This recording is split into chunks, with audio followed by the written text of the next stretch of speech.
Si vous êtes intéressé par cette question de la maternité, cette question des ignobles, de comment on forme une aristocratie, c'est-à-dire une élite de nobles. Les nobles, c'est des nobles dans le clergé, c'est des nobles paysans, la noblesse, c'est à tous les niveaux dans une société traditionnelle. Et comment on est arrivé actuellement à une société d'ignobles?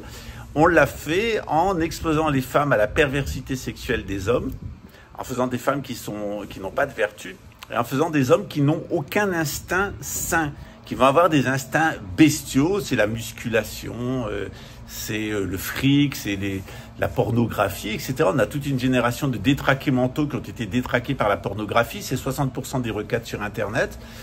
On a aussi actuellement, toute une génération qui est détraquée d'un point de vue psychique, donc on a fait des chasseurs à travers des jeux vidéo de guerre et de violence, et des cueilleurs à travers des jeux vidéo, on doit collecter des trucs, donc on retourne au néolithique, chez les chasseurs-cueilleurs, il n'y a plus de civilisation.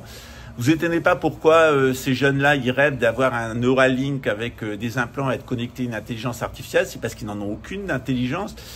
S'ils ont besoin de poules pondeuses électroniques, c'est parce qu'ils sont plus capables d'avoir des relations normales avec des femmes, avec l'esprit complètement embrouillé par la pornographie, et incapables d'être de bons pères de famille.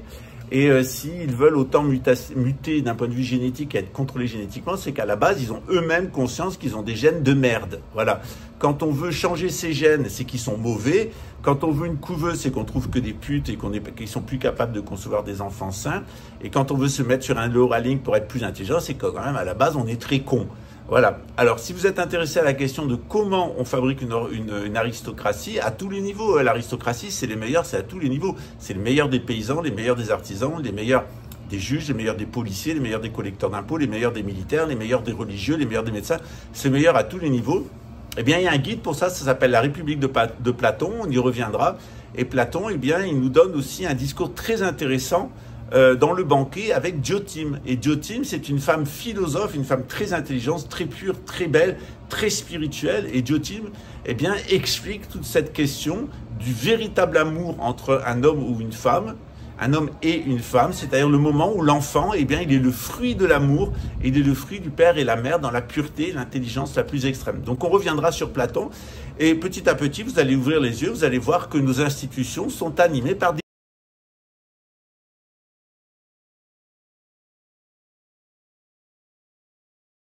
fait bien ce qu'il veut de son cul, mais après, il ne faut pas s'étonner d'avoir une bande de dégénérés à tous les niveaux, à qui on est obligé de mettre un Neuralink, une couveuse artificielle, et on est obligé de changer les gènes. Quand on a une solution, il faut chercher quelle est la cause du problème, et la cause du problème, c'est la modernité qui crée des individus de mauvaise qualité. Alors, dans une société traditionnelle, en particulier la société française, on attache beaucoup d'importance à la virginité des femmes, parce que le modèle, c'est la Vierge Marie, c'est Sainte Anne, c'est Ève. On veut des femmes vierges. Pourquoi? Parce que si elles ont des rapports sexuels, la femme étant passive, si la femme a un rapport sexuel avec un homme, elle va être imprégnée du mémoriel de cet homme. Vous avez des rapports sexuels avec un autre homme que votre mari, vous allez être imprégné d'un point de vue subtil. Et le jour où vous allez concevoir votre enfant, il ne va pas être à 100% l'enfant de votre mari, il va être aussi en partie l'enfant d'un autre. C'est en tout cas la règle traditionnelle. Dans notre époque où les femmes ont des rapports sexuels avec n'importe qui, où les femmes se font violer, où les femmes ont une vie sexuelle souvent très tôt, elles sont imprégnées d'un point de vue subtil des hommes avec qui ils ont eu des rapports sexuels. Et quand elles vont avoir un enfant, cet enfant, il ne va pas être le reflet du père. Il va avoir une altération. D'ailleurs, traditionnellement, on dit que lorsque l'aîné est une fille, c'est qu'il y a un dysfonctionnement au niveau spirituel.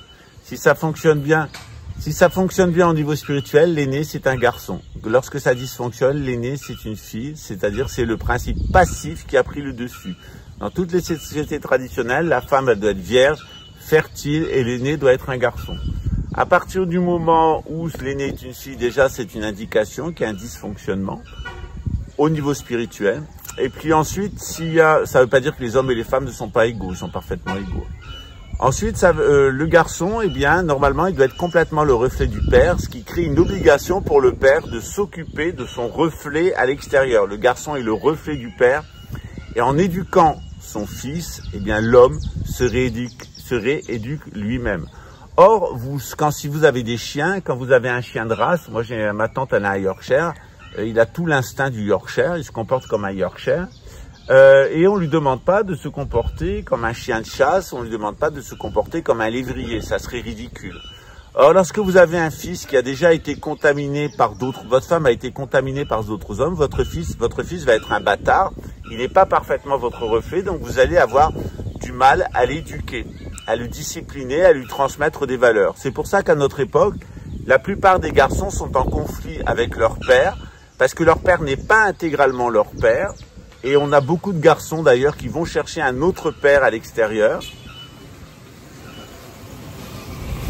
On a beaucoup de garçons qui sont en désarroi du point de vue masculin et qui vont chercher d'autres modèles.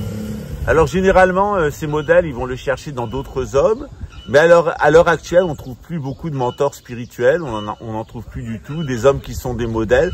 Donc ils vont trouver des espèces de modèles virtuels qui généralement vont être dans la pornographie, c'est-à-dire des hommes super performants d'un point de vue sexuel, des hommes qui sont très performants d'un point de vue économique. Alors c'est James Bond, c'est Andrew Tate. D'ailleurs, ne vous demandez pas pourquoi il a été arrêté. Il y a un mois, il a annoncé publiquement qu'il s'était converti à l'islam. Lorsqu'il était chez lui, la police en Roumanie a reçu un appel et la police roumaine a dit qu'il y avait des armes à feu, qu'ils avaient reçu un appel de secours, etc. Or, tout était faux. Ils sont descendus. Toutes les personnes qui étaient présentes ont dit qu'il n'y avait aucun appel, rien du tout. Ils ont trouvé des armes et Andrew Tate est parti en prison. Pourquoi? Parce qu'il était devenu le modèle de la réussite pour des millions de jeunes hommes. Il avait une chaîne qui faisait des millions et des millions de vues. Et il y a beaucoup de jeunes déstructurés qui le prenaient comme modèle. Donc tant que c'était l'argent, les voitures, l'agressivité, le machisme, etc., ça fonctionnait. Il était un faux modèle masculin. Et imaginez l'influence qu'il a en se convertissant à l'islam. C'est-à-dire qu'il vient dans un modèle de virilité qui est le modèle arabe musulman. Donc ça a été insupportable pour le système et son arrestation a été déclenchée très certainement dans le cadre d'une opération de psychotronique, de manipulation mentale, à cause justement du fait qu'il est un influenceur. Et avoir un influenceur aussi fort que lui, eh bien, ça pose des problèmes pour le système. C'est pareil qu'Alain Soral, quand il a commencé à parler de Louis XX et de l'Église catholique et de l'intérêt de revenir à une tradition, il a été arrêté. Moi, tant que j'ai pas trop parlé de Louis XX, j'ai pas eu trop de problèmes au Brésil. À partir du moment où j'ai réouvert une chaîne, à partir du moment où j'ai parlé de Louis XX, on m'a envoyé Polski, la poupée tueuse. Parce que c'est un schéma classique de la police de sécurité intérieure luxembourgeoise. C'est qu'ils aiment utiliser des gens de l'Est, violents, dépravés, alcooliques, vicieux, tordus. Hein, et Thomas qui a tué Camille en est un. Celui qu'ils envoient ici pour me tuer, le réré du QAnon, c'est un vicieux et un tordu, un psychopathe, lié au camp de concentration. Ils sont d'ailleurs en famille, les deux, et avec la très belle députée du parti anticlérical polonais, cette espèce de monstre transsexuel qui vous annonce que vont être les transhumains. Parce que quand vous voyez un transsexuel monstrueux comme celle-là, imaginez-vous la tronche des transhumains. Voilà. Donc évidemment, le lit, c'est la pédophilie. Ils vont recruter ça dans les milieux de pédophiles. Ils en font ou des transsexuels ou des transhumains. Ça vous annonce beaucoup de réussite au programme en cours. L'intérieur luxembourgeoise, ils vont chercher une poupée tueuse, un schizophrène, un pédophile, un futur transhumain ou transsexuel. Hein, c'est au choix, ils deviennent transhumains, ils deviennent transsexuels. Mais les transhumains, ils pourront changer de sexe, nous dit Attali, donc ils sont aussi transsexuels. Ils changeront d'identité. Le transhumanisme, c'est fait pour les gens qui ont des troubles dissociatifs de l'identité, c'est-à-dire des personnes qui sont cinglées, qui ont un problème sur le cingulum et sur le claustrum. C'est d'ailleurs pour ça qu'on leur donne un certain type d'immunisant, c'est justement pour détruire leur claustrum et pouvoir en faire des schizophrènes qui sont utilisés par le système.